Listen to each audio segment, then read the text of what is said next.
Kalau lu melakukan sebuah kejahatan, meskipun kecil, kayak ngambil korek temen atau nerobos lampu merah, lu pasti ngerasain gak enak, kayak ada yang ganjel. Sebaliknya, kalau lu ngelakuin hal yang baik, meskipun gak ada yang lihat, wah, lu pasti happy banget. Sistem seperti itu ada di Red Dead Redemption. Lu bebas milih mau jadi orang baik atau jadi orang jahat. Itu adalah tanggung jawab lu sepenuhnya. Gue pikir sistem seperti ini yang bikin kita, para pemainnya, jadi tenggelam ke dalam permainan. Kita hidup bareng sama karakter-karakter yang ada di game. Tanpa kita sadar, kita sudah jatuh cinta dengan karakter ini. Karakter yang bikin jutaan orang nangis di YouTube. Kenapa? Apa alasannya? Hai, gue Ramzel, this is Arthur Morgan.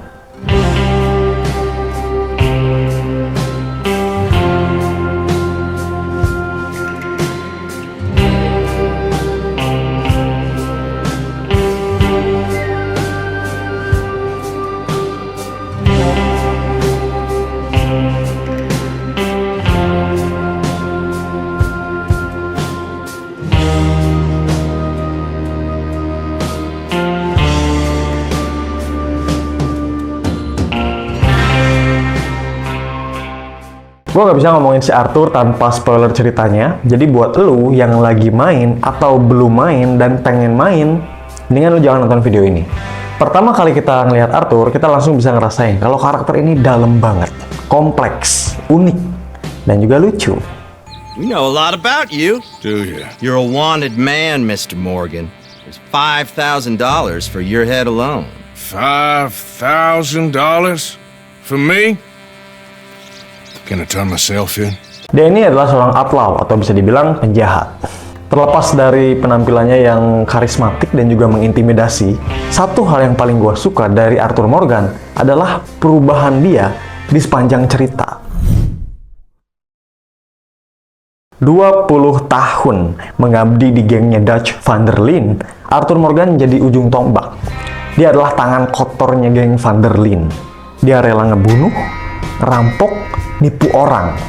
Dan dosa yang paling jelas adalah ketika dia nagih hutang ke Mr. Downs yang pinjem uang punya geng. You borrowed money from my business partner, Herr Strauss. You owe him, you took the money.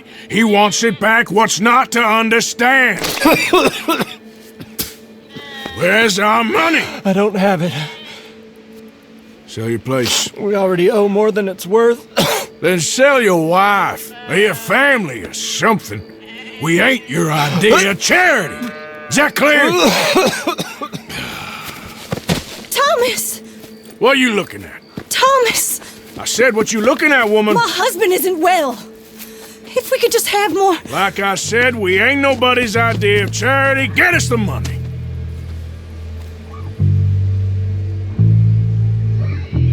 Arthur itu ngerasa dia adalah orang jahat karena dia sering melakukan kejahatan.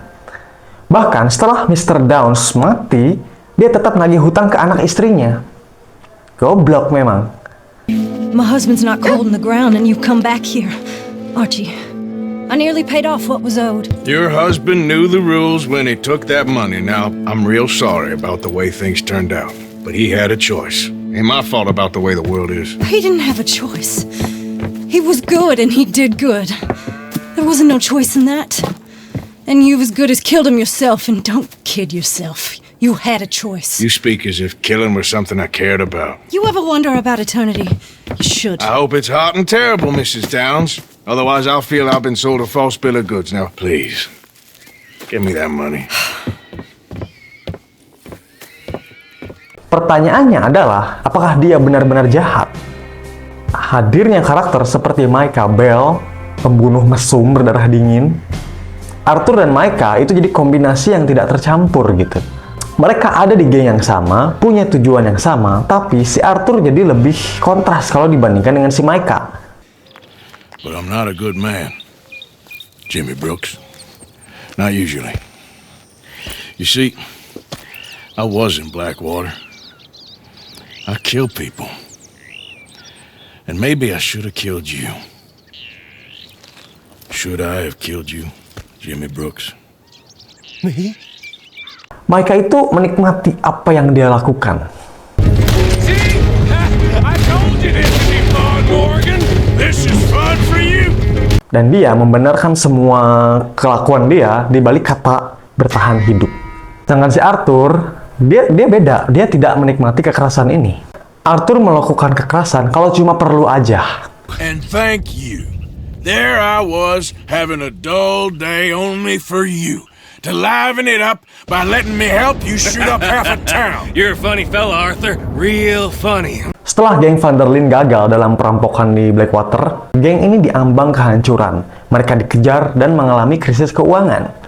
Ada 23 anggota geng, termasuk perempuan dan anak-anak. Mereka semua ngandelin si Arthur.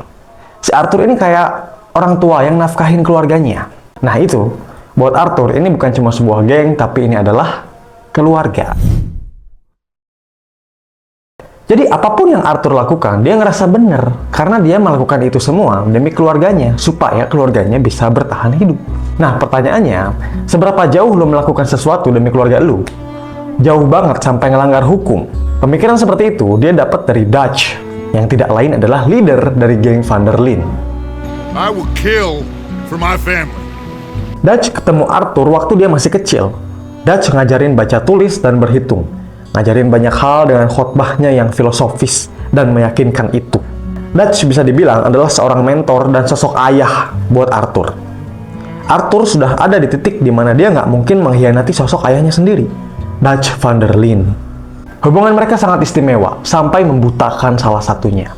Tujuan Dutch itu cuma satu, dia pengen bawa semua gengnya keluar dari tanah Amerika. Dan dia juga punya kode etik yang diajarkan kepada anak-anaknya. Vengeance is an idiot's game. You always said revenge is a luxury we can't afford. Dutch punya ambisi yang sangat kuat. Dan ketika ambisinya, egonya Dutch memakan dirinya hidup-hidup, Dutch mulai menunjukkan sifat aslinya. I had a goddamn plan! Bukannya fokus ke tujuan awal, si Dutch ini malah berubah. Dia melanggar kode etiknya sendiri. Dia malah main dendam kayak orang bego. Dia ngelawan orang-orang besar di Amerika yang ngeremehin dia. Oh, you're right. You are so right. They are good at smelling filth, huh? So filth has got to be disposed of. Our friends the Pinkertons are gonna come and rescue you, you repulsive little maggot.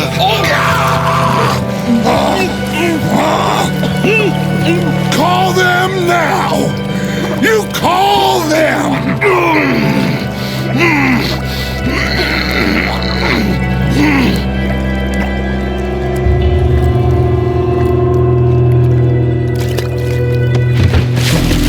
Jesus. Part of your philosophy books cover feeding a fella to a goddamn alligator, Dutch. Selama ini, Arthur melakukan kejahatan demi keluarganya, termasuk Dutch. Semua darah dan dosa yang ada di tangan Arthur, dia tunjukkan dengan rasa bangga. Dia nggak ngerasa bersalah sama sekali. Tapi ketika Dutch berubah, Arthur mulai mempertanyakan moral dia. Kalau selama ini orang yang dia lindungi, orang yang dia perjuangkan ternyata hanyalah monster berdarah dingin, itu berarti kejahatan Arthur tidak bisa dibenarkan. You keep killing folk, Dutch. I am just trying to make sure that some of us survive, Arthur. Now, shall we proceed? Itu berarti Arthur adalah kriminal rendahan yang cuma ngerugiin orang.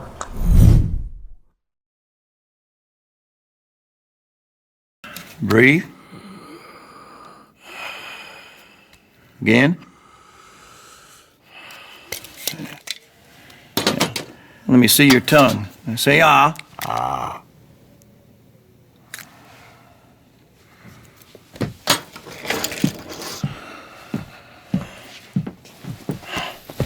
What is it?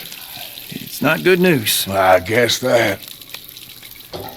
You got tuberculosis. I'm really sorry for you, son. It's a hell of a thing. Per saat itu, tahun 1899, TBC belum ada obatnya.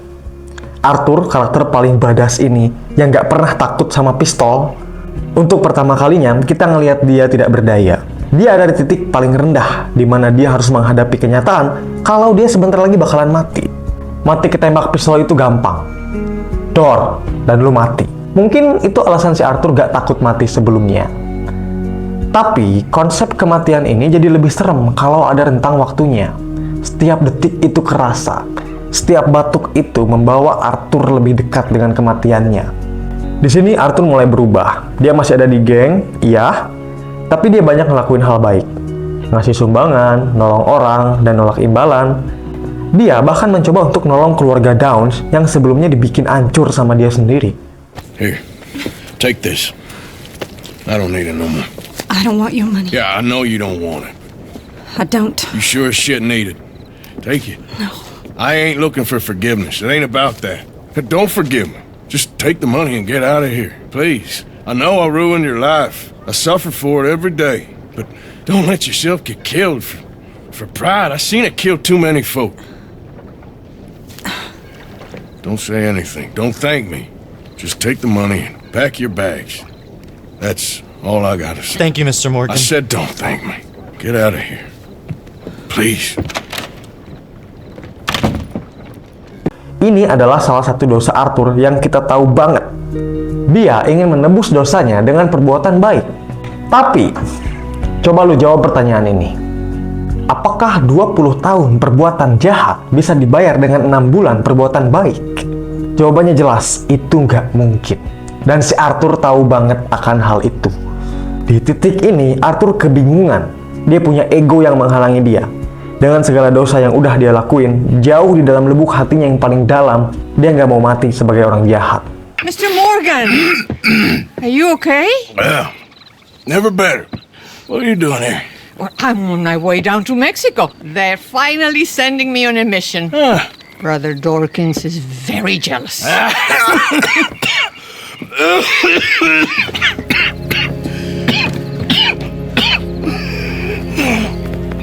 What's wrong?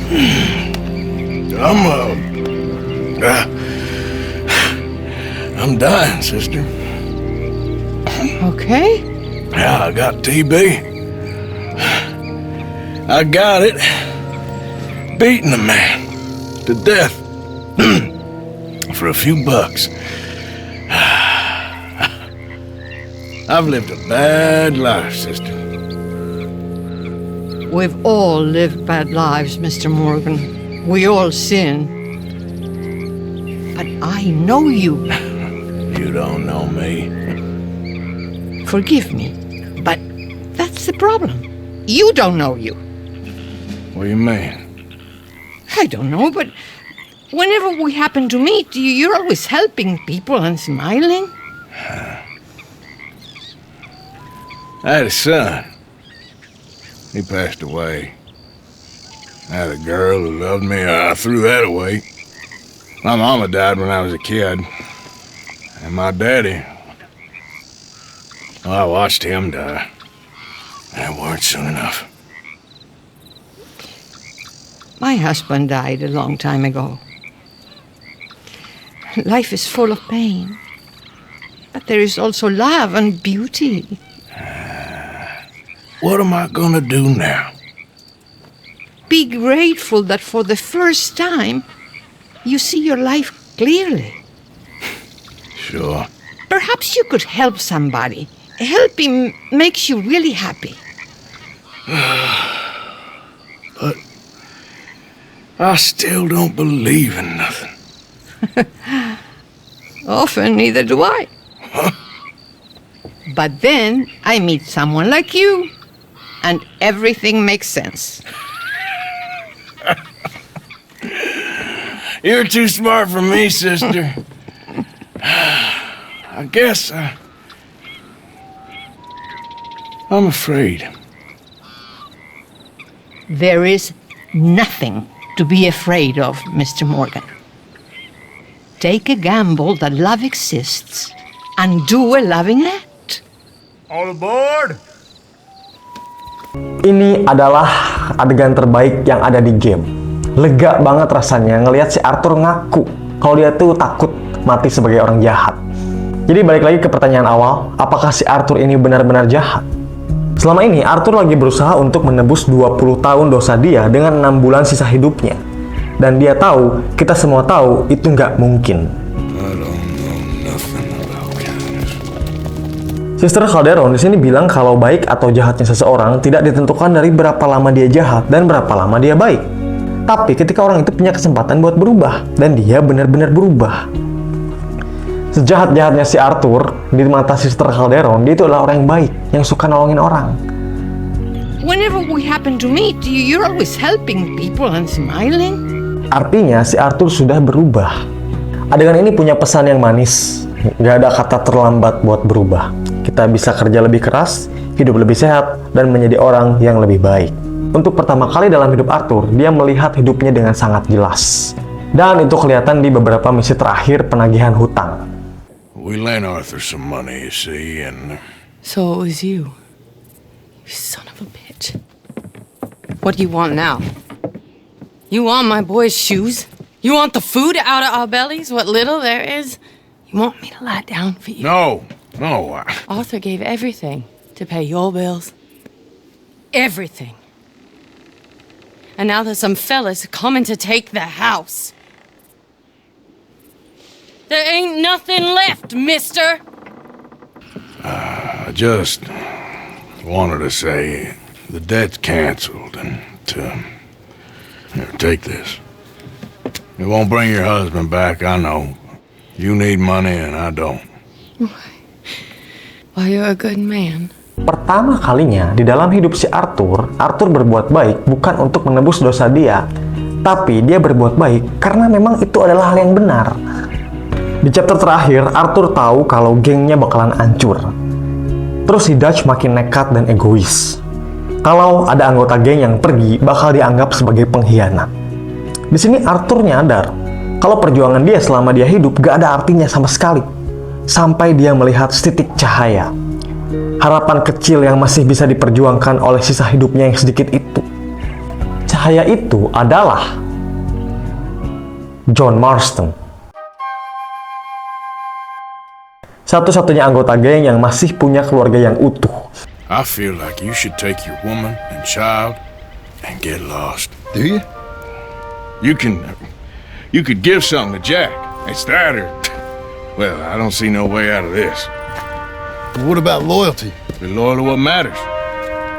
What are you gonna do? I'll be okay, but do it for me. It would make me feel good, if that makes any sense. Satu-satunya hal positif yang masih ada di dalam geng yang layak untuk diperjuangkan. Arthur bertaruh kalau cinta itu ada, dan dia memberikan cintanya kepada kawan baiknya. One more big score. We got enough money to leave. All this turmoil has the army and Pinkerton spinning. We take a boat and slip away. I don't know what you're saying, Dutch, but it seems like I've heard it all before. Just one more. As always, a goddamn train. Arthur, this is different. We know this is full of cash. Army payroll, money and supplies to repair the bridge that you blew. This is all going to plan. We rob Uncle Sam and we leave. The poetry of it all. What do you think? It sounds wonderful. Hell, yeah. I ain't got much to lose, but... You know, the women and the children. And John and his family. I'm afraid I have to insist. I mean, we gotta let them go, because if the Pinkertons come through again, they will kill everyone. John? Insist? Yeah. Insist. Kalau geng Van der Linde bakalan hancur, John dan keluarganya nggak boleh ikut hancur. Itu yang ingin Arthur capai. All right, Arthur, come on, let's go. You go. Keep pushing, Arthur. No. No. I think I've pushed all I can. Come on. You go. We ain't got time for this, not now. We ain't both gonna make it. Go. Now. I'll hold them off. It would mean a lot to me. Please.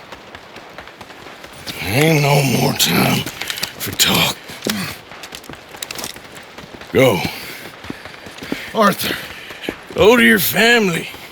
Arthur, get the hell out of here and be a goddamn man. You're my brother. I know.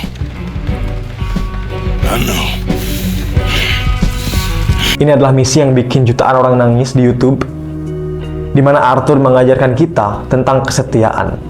Di saat Arthur tahu kalau Micah selama ini adalah pengkhianat, Micah ngasih tahu semua pergerakan geng kepada otoritas. Tapi si Arthur tetap peduli sama gengnya, terutama si Dutch. Meskipun Dutch sudah banyak ngelakuin kesalahan, bunuh orang gak berdosa, ninggalin John dan Abigail, selalu bikin keputusan yang salah sampai separuh dari geng mati, dan bahkan sampai mengkhianati Arthur sendiri.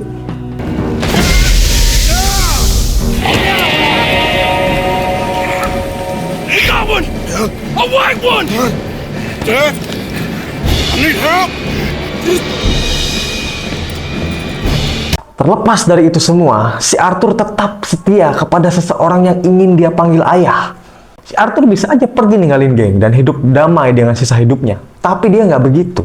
Dia tetap balik lagi ke si Dutch, memperingatkan dia soal pengkhianatan si Micah. Itu adalah kesetiaan. God damn you. It is over. Now, Arthur. It's over. Oh, Dutch. He's right. You know it, and I know it. He's sick. He's dying. He's talking crazy. There! Up there on the ridge! I gave you all I had. I did.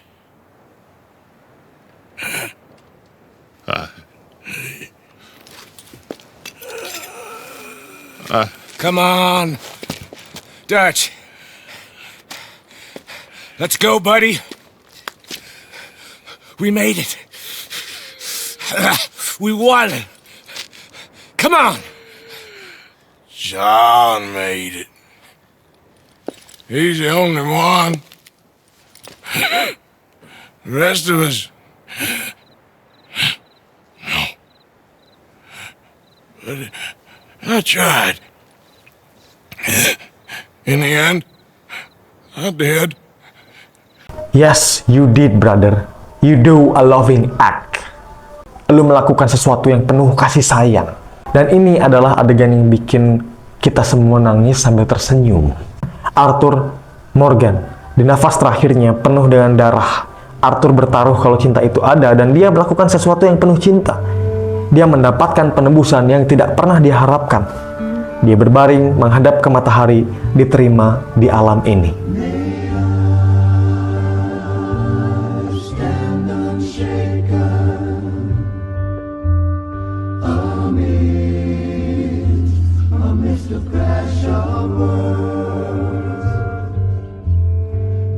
Lu bisa ngasih alasan ke dalam kejahatan yang lu lakukan, tapi lu nggak boleh masukin alasan ke dalam sebuah kebaikan. Apalagi lu baik cuma gara-gara ingin menebus dosa-dosa lu. Kita, manusia, berbuat baik karena memang harusnya seperti itu. Pelajaran yang gede banget yang gue dapatkan setelah gue main Red Dead Redemption 2. Kalau lo search di YouTube, top 10 game terbaik, 5 game terbaik, atau 3 game terbaik, Red Dead Redemption selalu muncul. Gue penasaran dan akhirnya main. Ternyata valid. Red Dead Redemption 2 is the best game all of the time. Dan gue bakalan main lagi. Bye-bye. I'm done, get out of here.